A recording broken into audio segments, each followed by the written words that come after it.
What if I told you that Andor's Gohrman Massacre story arc was a masterpiece? Not because of the cinematography or acting, even though they are fantastic, but because they're able to take a historical footnote in the Star Wars universe and turn it into the emotional ignition point for the rebellion. But it isn't just that Tony Gilroy was able to bring a powerful event to life. He was able to make it personal.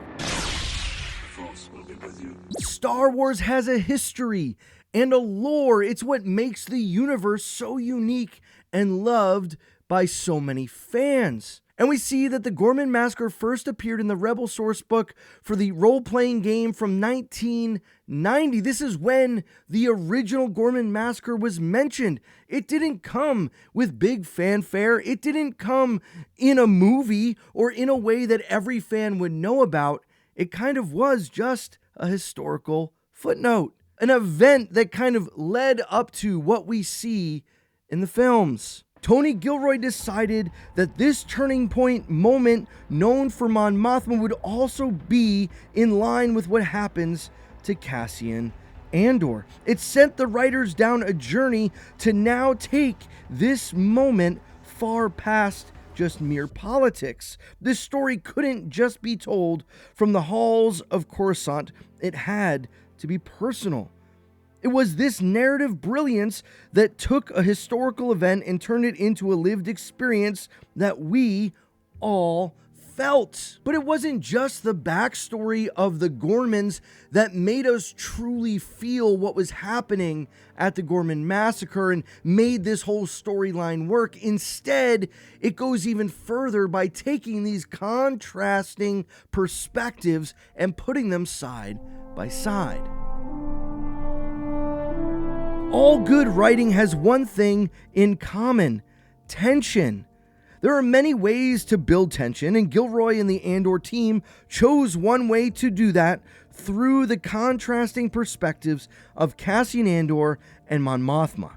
Cassian at the ground level in the trenches of the fight, seeing clearly the inevitability of the coming escalation. Mon Mothma's high-level view of the politics and all the ramifications of the Empire's overreach and abuse of power, seeing the paralysis of politics all around her. The fight costs a lot more on the ground level, and that tension continues to build as the slow burn cross-cutting of these two characters who make opposite decisions that converge emotionally at the massacre's aftermath. They are both in two different worlds, but the writing makes them end up at the same conclusion.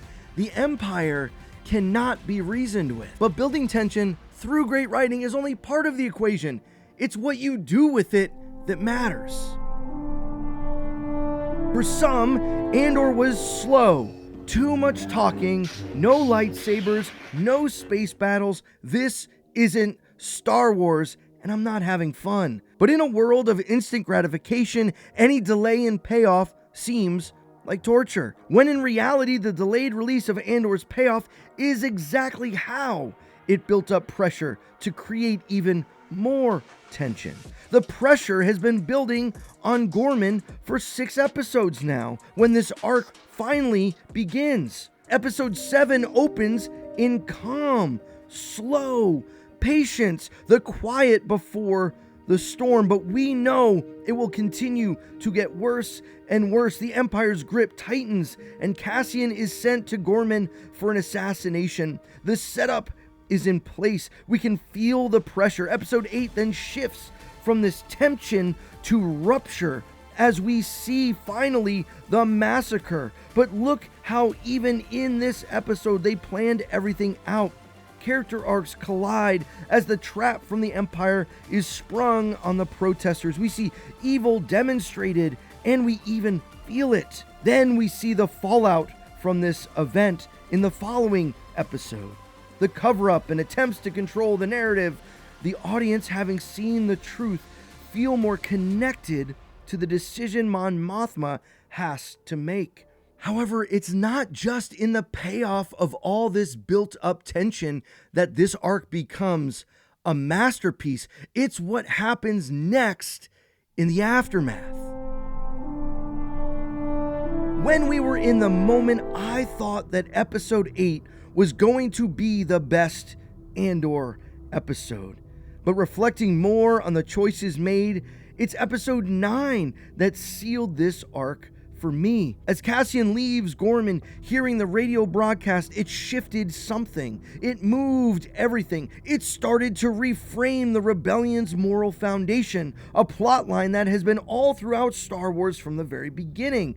As Cassian watches the smoke rise, it's not vengeance he feels, it's conviction. This conviction is then shown to be the center point of the next episode. As we watch the aftermath of Gohrman play out politically, like a pebble dropped into a lake, the ripple of Gohrman sends shockwaves through Coruscant, and it centers around the senator from Chandrila, who, like Cassian, will now have her conviction moment. In many ways, Andor is a story about conviction.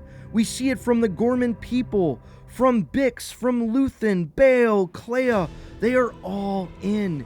And now we see Cassian and Mon Mothma follow suit. It's here where we get the payoff of the entire show. The note that Tony Gilroy had been seeking to strike since the very first episode.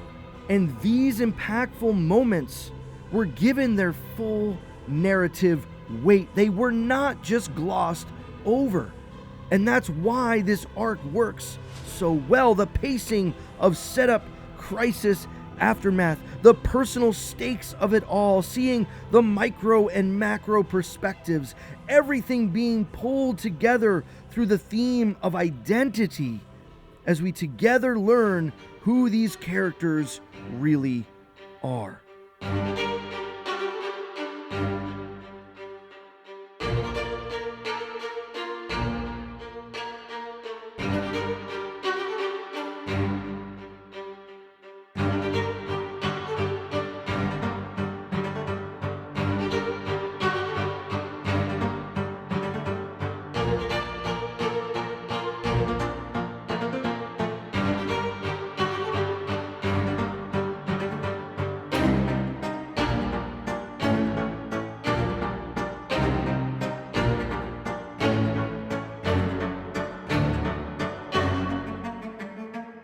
But there's even another layer to this, another element, one that you probably saw but actually missed, and it comes down to the visual trick that was used all throughout Andor that made these stories what they are. If you want to hear about that, click right here on this video.